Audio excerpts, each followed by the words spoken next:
Hey, Mr. Clash, another 3-star attack replay, and today it's a completely and utterly devastating Gobo LALO, which is a prime example of this attack in action.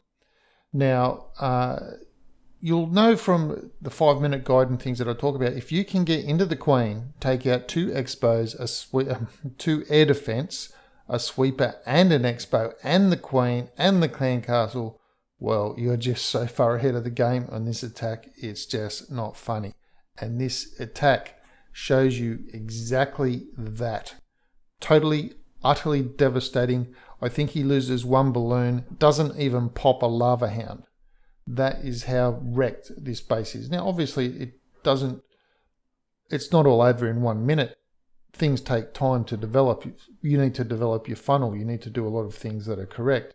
Now, right about now, there's 2 air defences up, so he could actually start launching the air attack. But watch this little Golemite on the right-hand side here, where the downed king is. See that? The Archer Tower started shooting it. What did he do? Drop the balloons in. Free snipe of that Archer Tower. Now, the Lava Hound's coming in on that bottom air defence. 2 balloons, 2 balloons, 2 balloons, a couple of rage spells. Used all the spells, all the main spells on his kill squad to get them in, keep them alive, take out the Queen, do as much damage as it could, and take out the enemy clan castle. And all of those spells were used on the kill squad, while the hastes were for the balloons to get in to help them take out the air defense.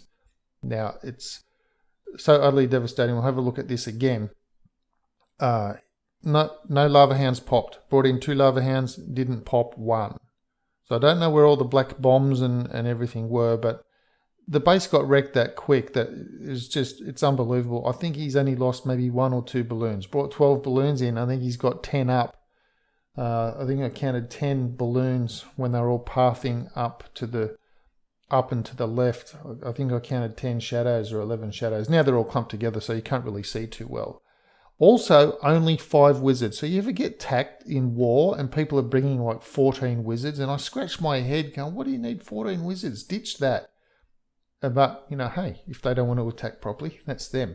Okay, so we'll have a look at how the first golem goes down. Watch the deployment on this first golem.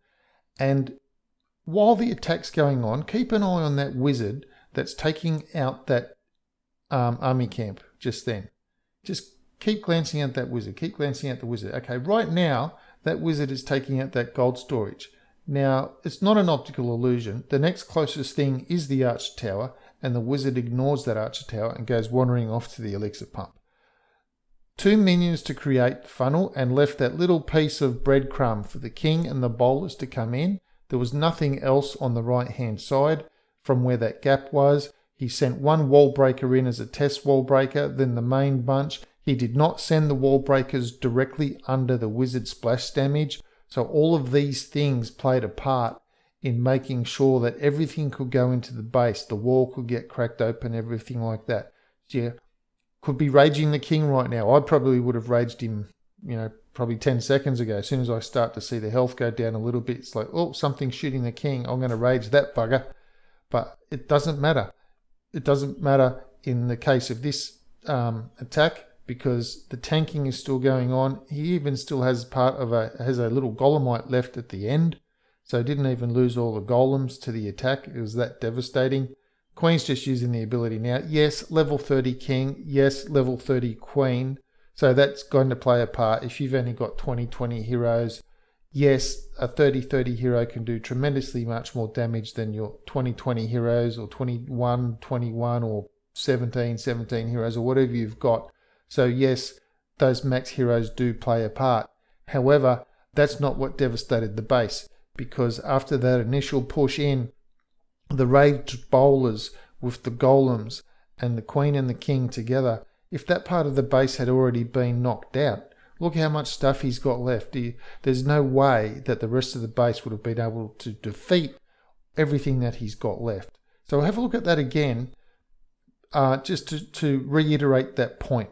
So the wizard at the top on the army camp shoots the gold storage, ignores the archer, goes to the elixir pump, and then also goes down to the gold mine and gets shot. So that's a little bit of funky AI on that wizard. Now he's got the minions on the right hand side. Probably could have dropped them a little bit quicker if you want to be a bit picky. Now everything's on that golem. Watch the test wall breaker coming in. There it is. No little bombs. Great. Send in the rest of the wall breaking crew. Crack that wall open. Now with that outside trash gone, there is nowhere else for anything to go. Straight in. Rage them. Poison the clan castle. The queen's got nowhere else to go. She's going to go in. Bowlers will take out any ground troop, and remember as well that bowlers get attracted to heroes. So the bowlers wipe out the heroes, lickety split time, and that's it. Now you can send the air part in now. If you got weak heroes and your heroes are dead now at this point, you'd be lucky if there was 50% of the weapons left up, and they're no match. Okay, yes, they are tanking on the golem, and it's a maxed golem, so anyone can have a maxed golem, so that is a thing as well. However, there's no way that the rest of this base will be able to take out because the lava hounds didn't even pop. That's how devastating the attack was. There's only one air defense left now because the bowlers ended up taking out 3 air defenses. So it's a little bit lucky in terms of that regard that there was only one air defense to take out. But that is how devastating this attack is. I recommend watch this attack a few times if you can. We've watched it 3 times now, but try and watch it again, because there's so much going on in this attack that makes it absolutely devastating. It's just, I could probably talk about this attack for like 15-20 minutes. It's actually a very, very good attack. The surgical balloons, the wall breakers. He's only got 5 wizards, but look, there's 3 wizards there at the bottom now as well. And he hasn't even used all of his spells. Just totally wrecked this base. And just, yeah, watch this attack a few times actually if you can. And look, just pick a different part of the base and watch it, and pick a different part and watch it, and just pick a different troop and watch what that troop does over and over, because it's actually quite a brilliant attack that it can be so devastating and only lose maybe 1, maybe 2 balloons and don't even pop a lava hound. Okay, the base isn't the best design and the heroes aren't the best either, but that's not the point. The point is it was still a very good attack, very well thought out. And the execution was that great that didn't even pop a lava hound. Anyway, that's it for today. Now, I do want to ask you a question. Not very many people are able to answer this one, but I'll give you the answer as well anyway, so the mystery will be solved.